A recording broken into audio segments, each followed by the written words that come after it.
Today I'm going to be talking about an extremely popular YouTuber by the name of Ethan Klein, better known as H3H3 Productions. But before I do that, play the intro.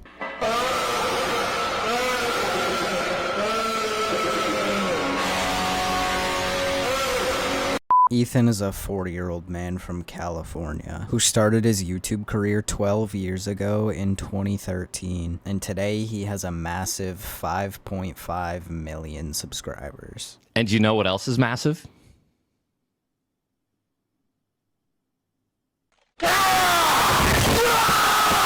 Ethan has been around for a while, but one series on his channel that really stood out was him fighting a court case because he got sued over a copyright infringement on YouTube. To keep the story short on that, the judge said it was fair use and he won the court case. After a year and a half of doing depositions, filing summaries, motions, hundreds of thousands of dollars later, we slammed this bitch, dude! Yes! We won the court case! Yes! Ethan Klein has been known to get himself into a lot of different controversies, which caused him to go from a well-appreciated YouTuber to somebody not a lot of people like. Because after Ethan Klein started up H3 Podcast, it's been nothing but a shit show since then. Ethan would end up finding himself in some of his biggest controversies ever because of this podcast. A very well-known one is his beef with Hasan and Iddubbz. The reason this beef was a thing is because Hasan and Ethan would go back and forth calling each other anti-Semitic, and they would try and find any little thing against each other that proved that the other was anti-Semitic. So Ethan and Hasan ended up having a big disagreement over the Israel-Palestine conflict, which led to Ethan saying things like, "There's not a single dissenting voice with his radical anti-American, anti-Semitic, pro-terrorism takes.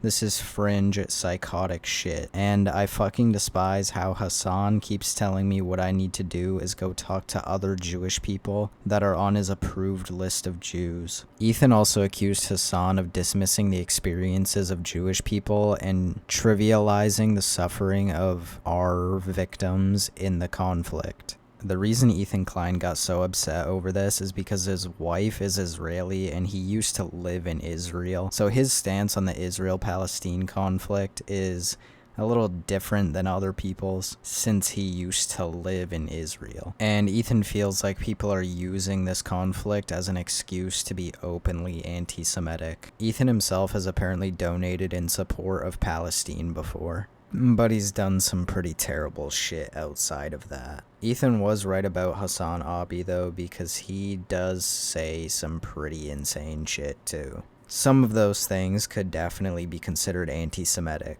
I'm about to show you guys a clip where somebody in Hasan's chat was condemning the attacks on October 7th on the Gaza Strip, and Hasan goes off on him for whatever reason, because the guy was just saying that they shouldn't have happened, and he ends up calling him an anti-Semitic slur.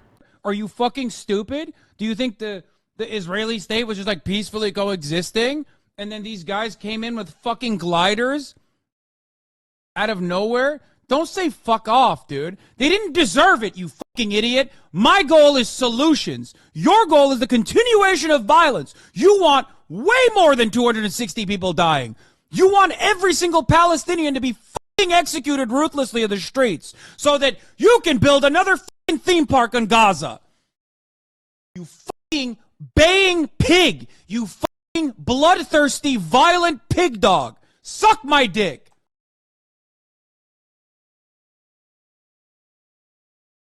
Like, that's just not what that guy was trying to say at all, and I don't know where Hasan pulled that from. So in a way, Ethan Klein is definitely right about Hasan with some of the shit he says. But the problem with that is that Ethan Klein is maybe even worse than Hasan. Like, this guy had a massive crash out one time and ended up tattooing his wife's face on his arm without her even knowing. Ethan is also a massive creep when it comes to women, and there's been a lot of instances of this, but a more well-known instance of it is when he was saying some extremely weird things about a 17-year-old bombing victim, and when he got called out for this, he just said it was a defamatory claim. But I don't know, let me know what you guys think based off of this clip. Is this a defamatory claim, or is this a valid claim? Because I think it's pretty valid. Hey guys, thanks for joining me on edgy material warning number 3. We've got some edgy material here, and watch your hands, because you're gonna get cut up on this one here, guys. You can scar me, but you can't stop me. Now that is interesting and very deep and poetic. But what's even more interesting is if we just go a couple pixels down. Boom. That's some good camel toe, girl. Yeah, nothing like making a political statement like showing off that camel hoof, girl. Yeah, let me get down with that shit, boy. Could smell it from here. Shit. Yeah, because that was totally a defamatory claim and not true at all. Like, you're definitely a weirdo. Every time Ethan gets called out for something, he loves to play the victim. Like, clearly this wasn't a defamatory claim because you said some weird ass shit about a 17-year-old. And there's literally that clip about it. Like, that clip exists. It's a real claim. And you're just a weird ass person for saying the shit that you said. The most recent controversy Ethan has seen himself in is when his old Reddit account got leaked in a data breach, and all of the weird ass pedophilic and anti-Semitic remarks that he made came out. Let's start with this one. I'm not gonna read what he said, but I'll read the top message. What socially inappropriate thing are you frequently tempted to do? And you can see Ethan's answer at the bottom to this question. This next one is a lot worse, and it says, I think this is true actually. If my neighbors think I am a pedo, why shouldn't I?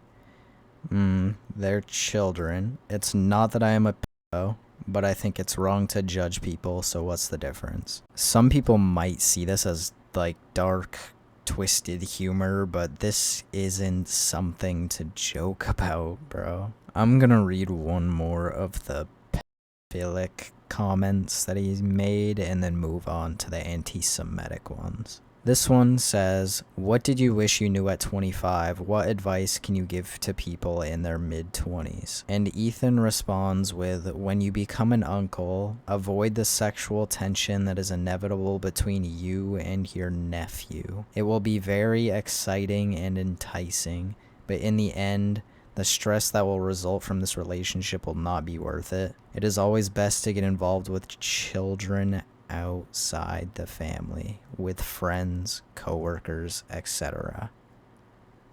What the fuck?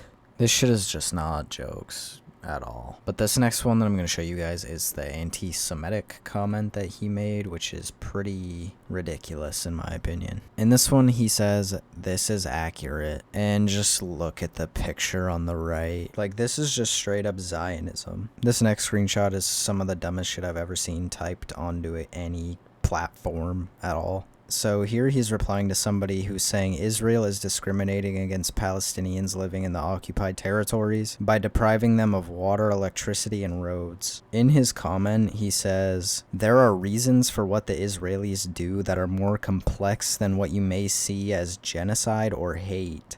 Come to Israel, talk to an Israeli.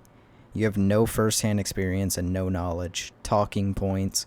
Come to Israel and talk to a Palestinian for that matter. So the reason Israel is doing this are way too complex for us. Like, what are you even saying? They're committing a genocide. But moving on, Ethan Klein did end up having a response to this, which let us know that this actually was him running the account. In the beginning of this response, he says that the data breach was illegal that obtained all of the stuff that was leaked, which really doesn't change anything because the stuff you said was you, and it was insanely weird and anti-Semitic. He claimed that there was a few edgy attempts at being funny, and that the goal of this account was to get Redditors to read something crazy to pretty much promote his YouTube channel. He said he was trying to be funny so people would look at his account and discover his YouTube channel. Then he says he was not ashamed of it then, and he still isn't now, which is insane. He admits there's a few posts of him being a Zionist Jewish supremacist, which includes him mostly arguing with someone calling Israel Nazi Germany. In totality, about 95% of the posts were about StarCraft 2 or self-promoting my YouTube channel. Yeah, I'm sure. I have nothing to hide and nothing to apologize for. Right. And remember, folks, joking about pedophilia is not the same as having it on your computer. I mean, I guess, but none of these really sounded like jokes, let's be honest. Overall, that response was pretty ridiculous, and he didn't really own up to anything that he said, and he said he wasn't sorry for it. And, you know, it's the internet, so I'm sure this guy's still gonna have a massive platform after all of this, which is, you know, just how it is, I guess. But that's pretty much everything you needed to know about the Ethan Klein controversy going on right now. Thank you guys for 5,000 and 6,000 subscribers. I hope you guys enjoyed, and thank you for watching. We did it! Yay! Yo, we did it! No DJ Khaled, but we the best. Them chops howling, where you a best. If I catch you, I'm locking you down.